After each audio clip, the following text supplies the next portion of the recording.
Ini demi Allah Mas Anda, saya ngomong ini sakit sekali dada saya untuk membahas anak itu. Jordi Onsu mengancam bakal membongkar rahasia yang disebut bisa bikin publik geger.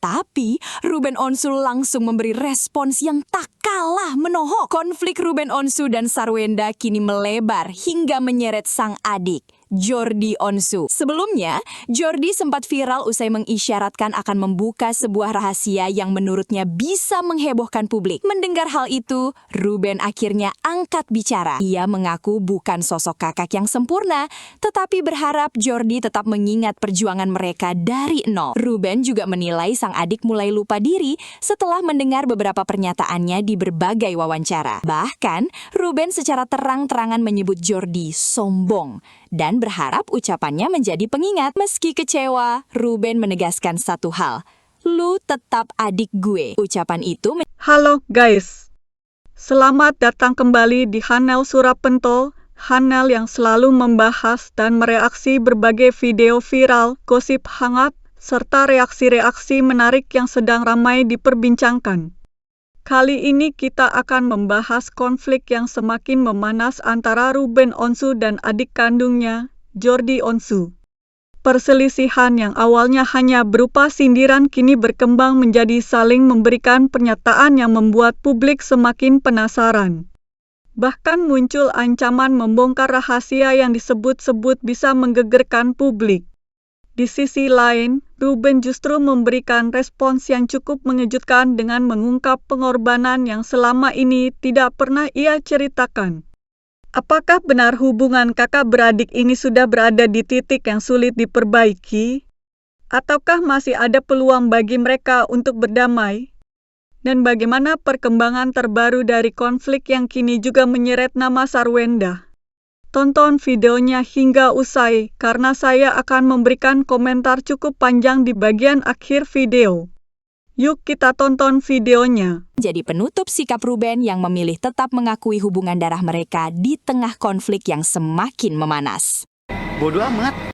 Ruben Onsu akhirnya memasang syarat keras jika Jordi Onsu ingin berdamai. Bukan Ruben yang akan datang, tapi Jordi yang harus lebih dulu menurunkan egonya. Konflik Ruben Onsu dan sang adik, Jordi Onsu, masih belum menemukan titik damai. Ruben mengungkapkan, sejak Jordi mengisyaratkan akan membongkar rahasia tentang dirinya, mereka belum pernah bertemu. Ruben pun menegaskan tidak akan menjadi pihak yang lebih dulu mendatangi Jordi. Menurutnya, sang adik harus datang sendiri dengan menurunkan ego dan menghormati kakaknya. Ruben mengaku kecewa karena merasa telah membesarkan Jordi sejak kecil, bahkan menemani adiknya belajar berjalan. Meski siap mengakui kesalahan demi mengakhiri konflik, Ruben menegaskan hal itu tak akan terjadi jika Jordi tetap bersikap arogan. Tak hanya itu, Ruben juga menyinggung kabar yang menyebut Jordi mendekati Sarwenda demi menjaga hubungan dengan keponakannya. Namun, Ruben memilih tidak mengungkap lebih jauh dan mengingatkan Jordi agar tidak menyeret orang lain dalam konflik keluarga mereka. Bagaimanapun juga, kita lahir dari rahim yang sama, tegas Ruben. Kalau menurut kamu, siapa yang seharusnya mengalah lebih dulu untuk menyelesaikan konflik kakak beradik ini? Ruben atau Jordi? Itu saya, ya Allah, saya cuma bilang sombong anaknya. Bodoh amat. Dia harus diingatkan. Mudah-mudahan dengan ini bisa jadi pengingat yang baik. Mau apapun benteng pemisahnya, ya tetap dia adalah darahnya kan? Ya, dia tetap darahnya gitu. Jadi saya tidak bilang saya benar, cuman saya bilang gini, kita itu sudah yatim piatu, tidak ada ibunya, tidak ada bapaknya. Kalau lo nggak menurut sama kakak lo mau nurut sama siapa? Ya, jadi jangan, yang saya bilang gini, ketika lagi di mana ada media kayaknya bijaksana sekali ngomongnya, ya Allah, senang ya kita ngelihatnya ya. Tapi ini apa sih, lagi main apa ini anak ini gitu. Makanya saya bilang, aduh, rasa yang saya rasakan ini itu saya rasa udah ya Jordi cukup gitu, udah cukup bermain ngambil pelakon jagoan ini cukup. Lah, dia lu tetap adik gua kan, gitu. Lu tetap adik gua gitu. Mungkin lu salah bergaul, mungkin lu salah menganalisa tentang diri gue gitu. Tapi untuk gue jahat kalau lo nggak ada sama sekali niatan untuk melakukan hal-hal. Oh enggak sih gitu, cuman ngedengerin kata-katanya itu saya cuma bilang anak ini sudah lupa diri ya, makanya mau apapun itu ya lu tetap aja, kalau darah kandung ya saudara kandung. Makanya ya saya nggak pernah bilang oh dia bukan adik gua, enggak lah, udah jangan malin kundangan deh. Jadi gua cuma bilang ya dia tetap adik gua. Artis bukan cuma numpang kakaknya. Bongkar. Biar meledak pulau Indonesia. Ih serem nih, serem banget. Ade akan selalu melihat bahwa Cici Sarwenda adalah ibu dari ponakan-ponakan. Belum usai konflik dengan mantan istrinya Sarwenda, Ruben harus kembali berprahara dengan adik kandungnya sendiri Jordi Onsu. Tak ada kata mantan untuk urusan keluarga, apalagi masih satu darah. Tapi sepertinya tidak bagi Jordi, yang lebih condong dan membela Wenda yang merupakan mantan kakak iparnya. Bahkan muncul potongan klip di sosial media ketika Jordi tengah jualan online, menjawab komentar penonton live soal Wenda. Menariknya saat menjawab, Jordi menantang orang yang membicarakan ihwal Wenda. Bahkan ia juga mengajak untuk ngobrol bareng entah dengan siapa. Namun publik menduga jika tantangan untuk ngobrol bareng itu ditujukan kepada kakak kandungnya sendiri yakni Ruben. Papio jangan. Apa kemarin kenapa? Mana kemarin Ada apa mana? sih? Aku nggak. Aku ketinggalan apa sih? Nggak tahu kemarin kenapa katanya Bun mana? Ada yang ngomongin Bunda di live mana? Aku cuma ngingetin doang. Ayo sini, mau ngomongin. Aku nggak menantang ya. Tapi kalau ntar ada cerita-cerita baru dari aku, seru loh. Bun, bisa jadi please. Pokoknya yang jagain Mamio itu banyak. Jadi kalian para Sargio tenang aja. Mana? Lebih banyak mengkoreksi diri, lebih banyak kayak berdoa untuk kedepannya. Tak sampai di situ, di tengah proses hijrah dan menemukan kembali sosok ibunda tercinta yang ada di Maipah, justru mendapat tantangan. Bukan dari orang lain, melainkan dari adiknya sendiri, Jordi Onsu. Ruben yang sudah berdamai dengan masa lalu dan mencoba menemukan puzzle silsilah keluarga dari almarhumah ibunda tercinta. Di saat Ruben bernostalgia dengan keluarga yang sempat hilang kontak, Jordi justru murka ketika diminta warganet mengikuti jejak Ruben untuk sowan ke Maipah dan keluarga yang lain. Mama saya mati dikubur, Maipah kemana? Mama saya dimusuhin sama keluarganya. Ada yang tanya, Jody kenapa kamu kok nggak ke Maipah kayak ke Ruben? Maipah kemana aja? Saya hidup di dunia ini 32 tahun. Mama saya meninggal, Maipah nggak ada. Bapak saya meninggal, Maipah nggak ada. 32 tahun saya nggak kenal Maipah. Kemana aja 32 tahun? Jangan so akrab ya. Jadi saya berkonflik dengan Jordi, ya itu pure konflik keluarga. Ya, saya ini yatim piatu, tidak ada ibu dan bapaknya. Jadi ketika saya normal kayak kakak adik, kayak kagak ada yang pernah berantem aja pada. Letupan amarah itu tak mampu dikontrol Jordi ketika mengingat masa lalu yang begitu menyayat hati ketika ibunda tutup usia, Maipah dan keluarga yang lainnya tak ada.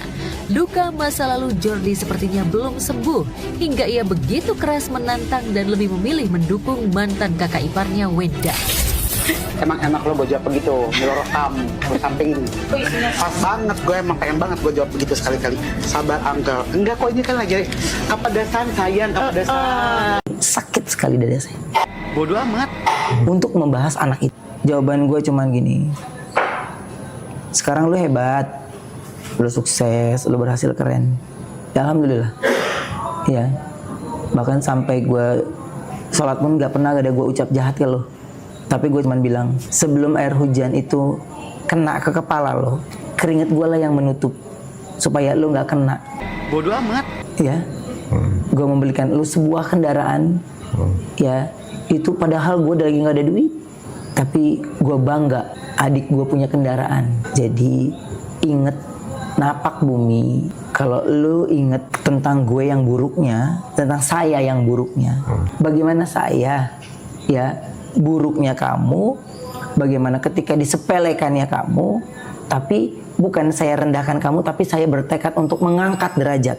Jadi Di darahmu pernah ada keringat saya yang saya berikan karena kamu adik. Kita sudah yatim piatu, tidak ada ayah dan ibu. Jadi kalau saya keras karena kamu tidak ada lagi leadernya, wajib diingatkan. Jadi kalau kamu anggap itu adalah sebuah hal yang punya rahasia besar, punya ini, oh iya, nanti ketika kamu diperlakukan atau dipermalukan sama orang lain lebih dari itu, belajar lagi. Jadi rasa lukanya saya, ini demi Allah Mas Anda, saya ngomong ini sakit sekali dada saya. Untuk membahas anak itu, ingat lagi, ya, ingat lagi, jangan nongak terus ke kepala atas. Saya sudah pernah mengangkat kamu untuk naik tinggi tanpa kamu tongakkan kepalamu. Jadi, selamat berjuang untuk sebuah kehidupan. Naikkan derajatmu dengan tidak menjatuhkan derajat orang lain. Apalagi derajat yang pernah memberi kamu makan. Oke guys, setelah kita menyaksikan video tadi dari awal sampai akhir, izinkan saya menyampaikan pendapat pribadi saya. Apa yang saya sampaikan ini murni opini saya sebagai orang yang menonton dan mencoba memahami isi video tersebut. Saya tidak sedang menyatakan bahwa pendapat saya adalah yang paling benar. Bisa jadi kalian memiliki sudut pandang yang berbeda dan itu sangat wajar. Kalau saya melihat persoalan ini, sebenarnya bukan hanya soal siapa yang benar dan siapa yang salah. Yang lebih saya rasakan adalah adanya luka yang sudah lama dipendam, kemudian perlahan-lahan muncul ke permukaan karena berbagai keadaan. Ketika sebuah keluarga mulai saling membuka kekecewaan di depan publik, biasanya masalahnya sudah jauh lebih dalam daripada yang terlihat di media sosial. Saya bisa memahami mengapa Ruben terlihat begitu emosional ketika berbicara mengenai Jordi. Dari apa yang disampaikan dalam video, berkali-kali Ruben tidak menonjolkan dirinya sebagai sosok yang sempurna. Bahkan ia mengakui bahwa dirinya mungkin pernah melakukan kesalahan. Namun yang paling sering ia ulang justru pengorbanan yang pernah ia lakukan sebagai kakak. Saya menangkap bahwa bukan soal materi yang ingin ia hitung-hitungan, tetapi soal rasa dihargai. Di sisi lain, saya juga tidak bisa langsung menyalahkan Jordi 100%. Bisa saja ada pengalaman, luka, atau sudut pandang yang tidak diketahui publik. Kita semua hanya mendengar potongan-potongan cerita yang disampaikan ke media. Bisa jadi ada banyak percakapan yang tidak pernah diketahui orang lain. Karena itu menurut saya, sangat berbahaya kalau kita langsung menghakimi salah satu pihak seolah-olah kita mengetahui seluruh kisah mereka. Namun ada satu hal yang menurut saya patut menjadi perhatian. Ketika konflik keluarga sudah menjadi konsumsi publik, dampaknya hampir tidak pernah menguntungkan siapapun. Yang terjadi justru masing-masing pihak akan memiliki pendukung sendiri-sendiri. Ada yang membela Ruben, ada yang membela Jordi. Akhirnya suasana semakin panas sementara hubungan keluarga semakin sulit diperbaiki. Saya pribadi kurang setuju jika setiap persoalan keluarga terus berkembang menjadi konten publik. Memang mereka adalah figur publik sehingga apa yang mereka lakukan akan selalu menjadi perhatian. Tetapi tetap saja ada batas yang menurut saya sebaiknya dijaga. Tidak semua masalah harus diselesaikan melalui media atau potongan video yang kemudian viral di berbagai platform.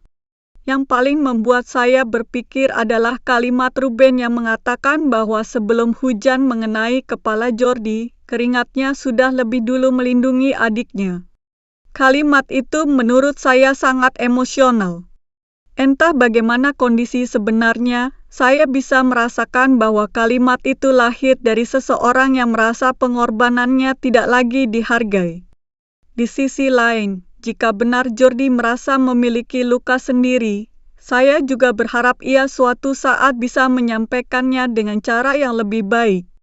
Karena ketika seseorang sedang marah, seringkali kata-kata yang keluar justru memperbesar masalah. Padahal setelah emosi mereda, kata-kata itu tidak bisa ditarik kembali. Menurut saya, ego adalah musuh terbesar dalam konflik keluarga. Ketika masing-masing merasa paling benar, maka tidak akan pernah ada titik temu. Semua ingin didengar, tetapi tidak ada yang benar-benar mau mendengarkan. Saya juga berpikir bahwa hubungan kakak dan adik memiliki nilai yang berbeda dibanding hubungan dengan orang lain. Sahabat bisa berganti, rekan kerja bisa datang dan pergi, tetapi saudara kandung tetaplah saudara kandung. Hubungan darah memang tidak otomatis membuat semua masalah selesai, tetapi hubungan itu memiliki nilai yang tidak mudah digantikan. Saya tidak mengatakan bahwa keluarga harus selalu benar. Kalau memang ada kesalahan, tentu tetap harus diakui. Namun menyelesaikan konflik dengan saling menyerang di depan publik menurut saya bukan jalan terbaik. Yang rugi bukan hanya kedua belah pihak, tetapi juga orang-orang yang menyayangi mereka. Kalau saya membayangkan berada di posisi Ruben, mungkin rasa kecewanya memang sangat besar. Ketika seseorang merasa sudah banyak membantu adiknya sejak kecil, lalu suatu hari merasa tidak lagi dihargai, tentu rasa sakitnya bukan main. Sebaliknya, kalau saya mencoba membayangkan posisi Jordi, mungkin ia juga merasa memiliki alasan mengapa bersikap seperti sekarang. Sayangnya, publik hanya melihat hasil akhirnya, bukan perjalanan panjang yang membawa mereka sampai ke titik ini. Yang juga menarik perhatian saya adalah bagaimana netizen dengan cepat memilih kubu. Menurut saya, ini juga perlu disikapi dengan bijak. Kita boleh memiliki pendapat, tetapi jangan sampai ikut memperkeruh keadaan. Komentar yang kasar atau provokatif justru bisa membuat hubungan mereka semakin sulit diperbaiki. Saya tetap berharap suatu saat nanti keduanya bisa duduk bersama tanpa kamera, tanpa media, tanpa tekanan publik. Karena tidak semua persoalan harus dimenangkan. Ada kalanya seseorang memilih mengalah demi hubungan yang lebih besar nilainya daripada sekadar memenangkan perdebatan. Bagi saya pribadi, ukuran kedewasaan bukanlah siapa yang paling keras berbicara atau siapa yang memiliki paling banyak pendukung. Kedewasaan terlihat ketika seseorang mampu mengendalikan emosinya, mengakui kesalahan jika memang salah, dan memberi ruang bagi orang lain untuk memperbaiki diri. Terlepas dari siapa yang benar dalam konflik ini, saya berharap hubungan mereka suatu hari nanti bisa membaik. Tidak ada keluarga yang benar-benar sempurna. Hampir setiap keluarga pasti pernah mengalami konflik. Yang membedakan hanyalah bagaimana mereka memilih menyelesaikannya. Semoga kejadian ini juga menjadi pelajaran bagi kita semua. Jangan sampai persoalan kecil dibiarkan menumpuk hingga akhirnya berubah menjadi konflik besar yang sulit diselesaikan. Komunikasi yang baik, saling menghargai, dan kemampuan menahan ego seringkali menjadi kunci agar hubungan tetap terjaga. Itulah pendapat saya mengenai video kali ini. Bisa jadi kalian memiliki pandangan yang berbeda, dan saya sangat menghargainya. Justru perbedaan pendapat itulah yang membuat diskusi menjadi lebih menarik selama tetap disampaikan dengan sopan dan saling menghormati. Saya pengen tahu pendapat kalian. Tulis di kolom komentar ya. Menurut kalian siapa yang seharusnya mengambil langkah pertama untuk berdamai dan kenapa? Jangan lupa kasih like kalau kalian suka pembahasan seperti ini. Dan bagikan video ini kepada teman-teman kalian supaya kita bisa berdiskusi bersama. Buat kalian yang baru bergabung di channel Surapento, jangan lupa klik tombol subscribe dan aktifkan lonceng notifikasinya agar tidak ketinggalan video-video reaksi terbaru dari channel ini. Terima kasih sudah menonton sampai akhir. Sampai jumpa di video berikutnya. Tetap bijak dalam menyikapi setiap informasi, jangan mudah terprovokasi, dan selalu lihat sebuah persoalan dari berbagai sudut pandang. Sampai jumpa.